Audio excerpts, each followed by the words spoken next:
or he did it in Mina. There are different type of narrations. Wallahu a'lam about that. Then Rasulullah sallallahu alayhi wasallam, night time,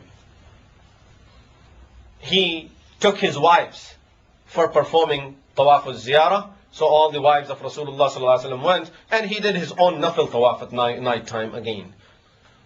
Next day, after Zawal, now the 11th, after Zawal, Rasulullah sallallahu alayhi wasallam went to stone all three jamarat, all three shaitan. First day he did only one. Now his next day he's doing all three of them. He went and he stoned one of the first one, and then he walked until he got in between the two shaitans, the space between the two of them, and he started making dua. Again, the narrations are telling us his dua over there was almost as long as a person can recite Surah Al-Baqarah. He made a long dua over there. Then he went to the next one, he stoned that shaitan, and then he stood again. After that he stood again making dua. Then he went and he stoned the third one, and after stoning the third one, he did not make the dua, he just left. So this is the sunnah, making dua after stoning the first two and not making it after stoning the third one. This is what he did in the second day. This is 11th of Dhul Hijjah. This is what he did on the 12th of Dhul Hijjah, and he stayed for the 13th of Dhul Hijjah also. It's a choice now to stay for the 13th. If a person wants to stay, he can stay. If a person wants to go back, he has the choice to go back. Rasulullah sallallahu alaihi wasallam stayed for the 13th of Dhul Hijjah, and he stoned the shaitan same way on the 13th of Dhul Hijjah also.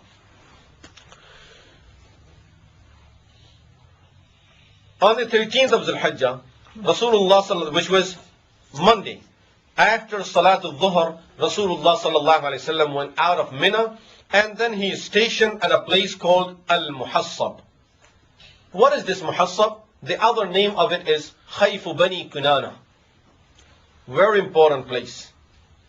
This is the place when Rasulullah sallallahu alaihi wasallam was in Makkah Mukarramah.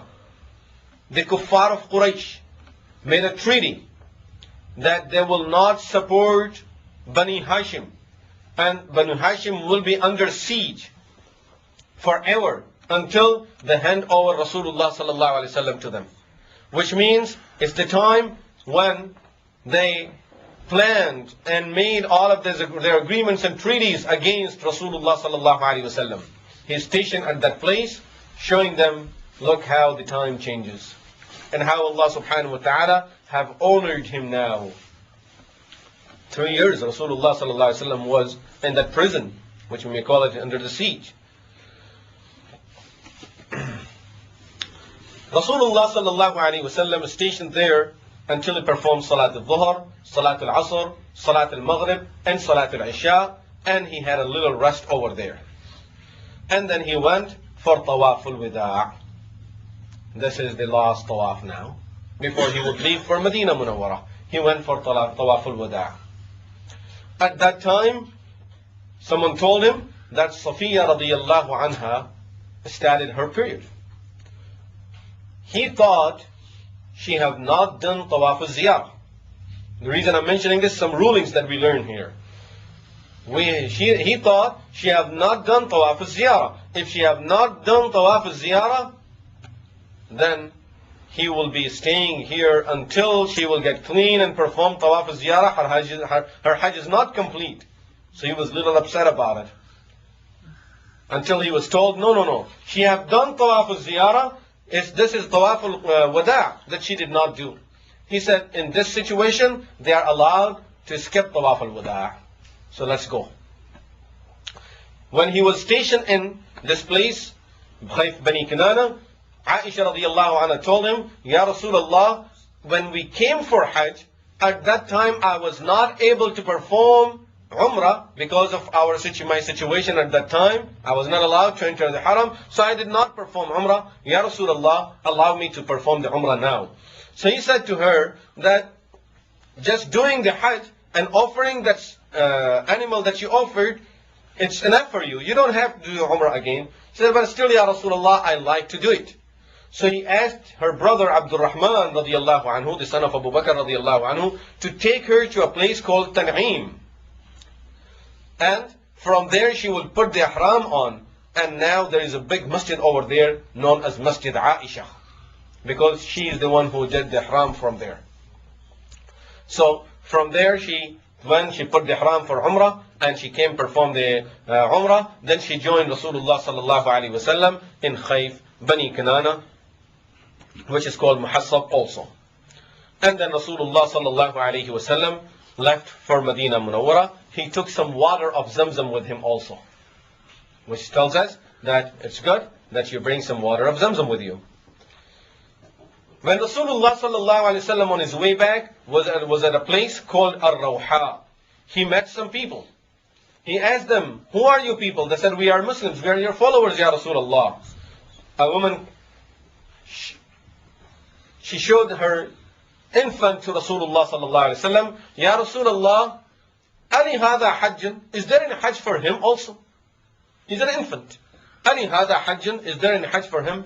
Rasulullah sallallahu alaihi wasallam's reply was, "Yes, na'am, walaki ajrun." Yes, he will do the hajj and you will get the complete reward for his hajj.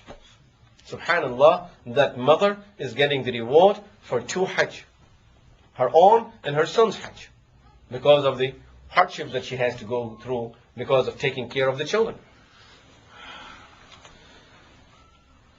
Rasulullah sallallahu alaihi wasallam, he put his ihram when he was going for hajj. He put his ihram on in Zul Hulayfa. Now when he came back, again he is stationed at Zul Hulayfa. He spent the night in Zul Hulayfa so that the people of Medina would know that all of these people are back now. They are all ready.